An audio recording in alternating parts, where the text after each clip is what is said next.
Ayer hablamos de Chamberlain, el primer ministro inglés, que fue tan condescendiente y tan amistoso con Adolfo Hitler, porque en el fondo era un buen muchacho que no había que pelear con Hitler, sino arreglar con Hitler, y que Hitler no iba a seguir invadiendo países como los estaba invadiendo. Invadió Austria, invadió los Sudetes, invadió lo que le dio la gana y terminó invadiendo Polonia, y con la invasión invadió Renania, y con la invasión a Polonia desató la Segunda Guerra Mundial. Pues bien, Chamberlain no enfrentó a Hitler, pero ¿quién era Hitler? Hitler era un hombre de una procedencia muy mediana, no tuvo titulación alguna cuando salió de la escuela. Él había nacido en un pueblecito de Austria. Él no es alemán, contra lo que muchos creen, él es austríaco, o fue austríaco. Nació en Braunau am Inn, en Austria. Muy bien. Pero en 1913, siendo muy joven, se traslada a Múnich y trató inútilmente, antes había tratado inútilmente de estudiar arte en Viena, porque él se sentía con facultades artísticas y creía que hubiera sido un buen pintor. Lamentablemente para la humanidad no lo aceptaron en Viena, lo rechazaron porque era un mal pintor.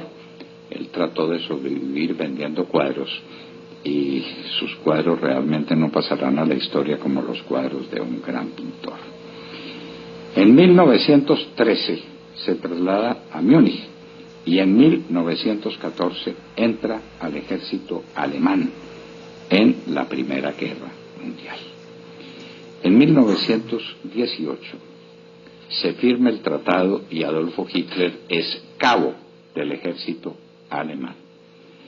Entonces se rebela contra el régimen, cree que las fuerzas militares de Alemania habían sido traicionadas, que no había para qué firmar el Tratado de Versalles, y ese fue un sentimiento compartido por muchos alemanes que no se sentían derrotados, sino que se sintieron traicionados por el Tratado de Versalles. Hitler se une después de la guerra al Partido Obrero Alemán, porque le interesa lo que ese partido está defendiendo: nacionalismo, antisemitismo y antibolchevismo. La nación por encima de todo, y el odio a los judíos y el odio a los bolcheviques. Pero se hace famoso como orador demagógico. Es un orador pues prodigioso, con una oratoria muy particular. En 1921 se hace dirigente del Partido Obrero Nacional Socialista Alemán, partido nazi, para que simplifiquemos las cosas. Y entonces ahí se establece un culto de veneración al poder, violencia purificadora. La violencia purifica, homicidios gratuitos, superioridad racial, eugenesia, la que trató de practicar siempre. Había que purificar la raza porque la raza aria era una raza superior, y caudillismo brutal. Para eso crea la famosa división de asalto, encabezada por Ernesto Ernst Röhm, quien sería asesinado por él mismo en la noche de los cuchillos largos. Esa división de asalto daría mucho que hacer. Viendo el éxito de Mussolini en Italia, quiere tener otro parecido y se lanza a una aventura que terminaría en un desastre contra el gobierno alemán en el año de 1923 en Múnich, para dar un golpe de Estado. Eso termina siendo un desastre. Para en la cárcel. En la cárcel escribe un librito, pues muy aburridor, al menos traté de leerlo en la época de mi juventud y no fui capaz, que se llama Mi lucha, Mein Kampf, lleno de antisemitismo, anticomunismo y nacionalismo. No olviden esas tres condiciones. ¿Por qué sube el partido nazi? ¿Y por qué un hombre tan oscuro y tan pobre en todo sentido como Hitler, el cabo Hitler, llega a tener fama porque viene la Gran Depresión. Y la Gran Depresión sume a Alemania en una humillación y en un desastre económico pavoroso.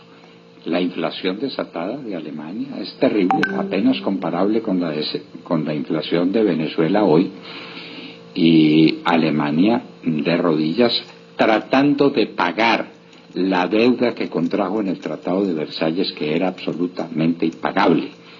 Y entonces le prestaban plata para que pagara, pagaba, quedaba debiendo más plata, un círculo mortal para Alemania.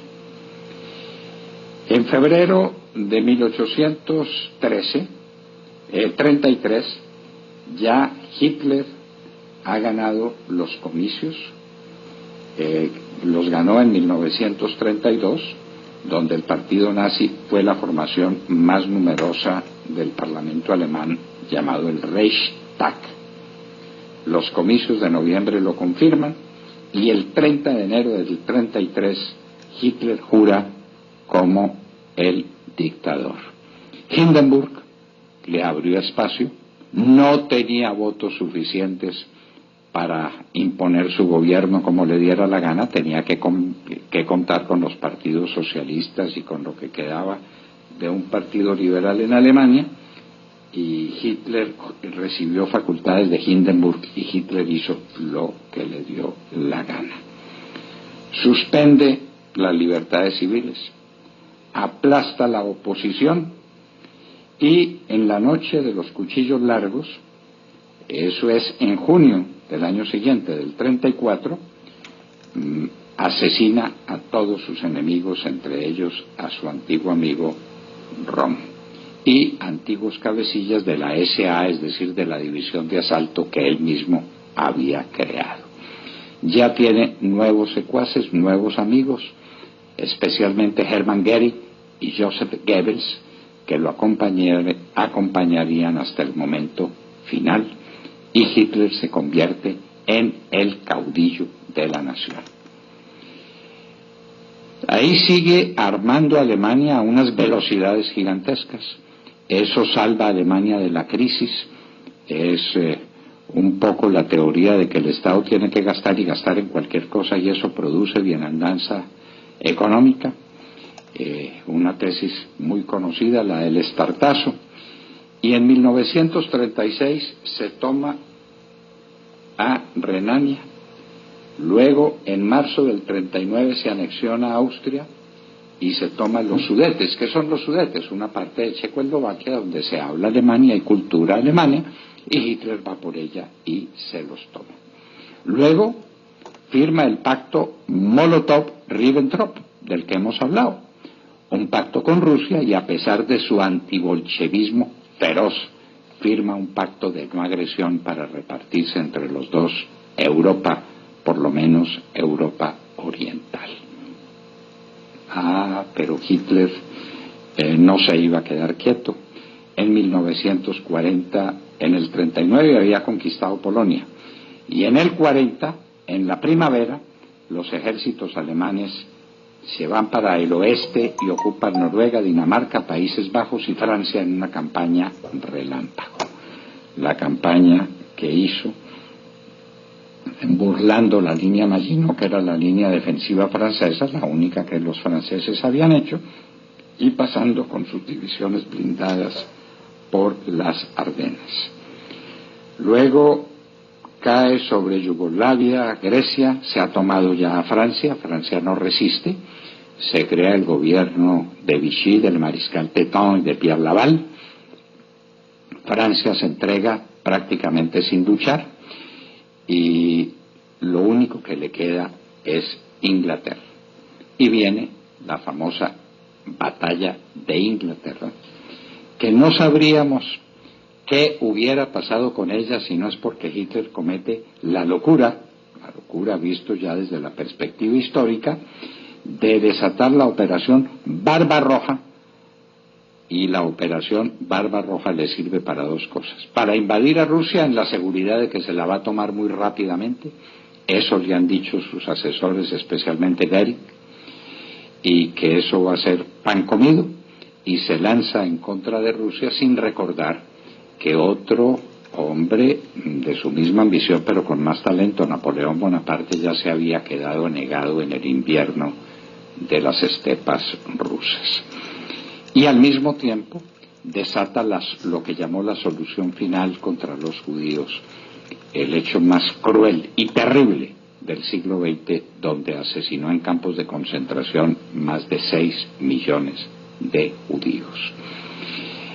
Entonces Hitler se lanza pues sobre Alemania, viene la reacción del mundo, se reúnen las tropas occidentales, entran los Estados Unidos en la contienda, Alemania les está causando grandes problemas con sus submarinos, viene la invasión a Normandía el 6 de junio de 1944, en el África el mariscal Rommel está perdiendo la contienda, vienen los triunfos ingleses en el norte de África, especialmente con el general Montgomery, y finalmente la invasión de los Estados Unidos por el sur de Italia y el salto por el sur de Italia.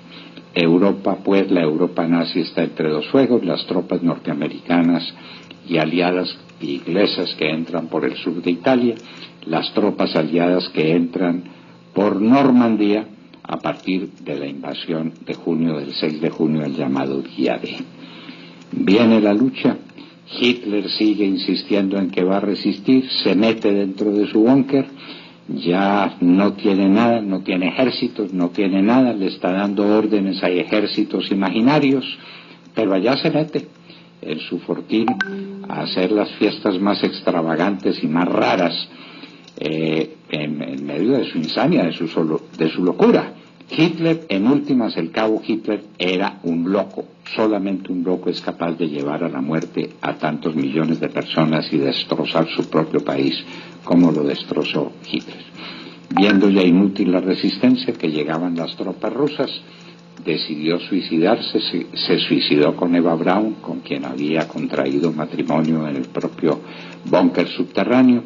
Goebbels se mata, y se mata con su mujer y mata a todos sus hijitos en un hecho espantoso, espantable, y finalmente entran las tropas rusas victoriosas a Berlín y las tropas de los países aliados consuman el desastre de Hitler. El cabo Hitler, ese era la contraparte de Chamberlain. La pregunta es: ¿qué hubiera sucedido si Chamberlain no se entrega? Si Chamberlain no decide en 1938 que hay que permitir lo que está haciendo Alemania en los Sudetes, si Francia reacciona oportunamente y el gobierno socialista francés no es también un gobierno entreguista, ¿qué hubiera pasado? Es muy fácil escribir la historia hacia atrás. Lo que pasó es que en la Segunda Guerra Mundial, entre esta campaña y la campaña del Pacífico con Japón, el otro aliado era el eje conformado por Hitler, por Mussolini y por el emperador japonés. Esa guerrita costó entre 50 y 70 millones de muertos, nunca se conocerá el número exacto. Pero a nombre de la raza, del mito de la superioridad racial de los arios, el cabo Hitler condujo a la muerte a un número que va de entre 50 y 70 millones de personas en la Segunda Guerra Mundial.